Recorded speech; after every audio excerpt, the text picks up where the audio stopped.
হয়েছে নাটোরের বন বেলঘড়িয়া বাইপাসে বাস ও সিএনজি চালিত অটোরিকশার মুখোমুখি সংঘর্ষে একজন নিহত হয়েছেন। এই ঘটনায় আরও 2 জন গুরুতর আহত হন। আহতদের নাটোর সদর হাসপাতালে ভর্তি করা হয়েছে।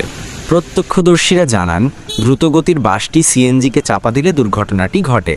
পুলিশ ও ফায়ার সার্ভিস ঘটনাস্থলে পৌঁছে পরিস্থিতি নিয়ন্ত্রণে আনে।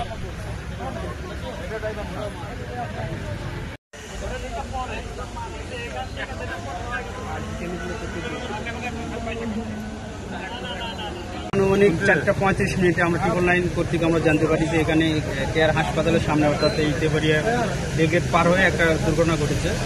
তো আমার নেতৃত্বে 2টা ইউনিট আমরা খুব তাড়াতাড়ি এখানে ঘটনাস্থলে এসেছি।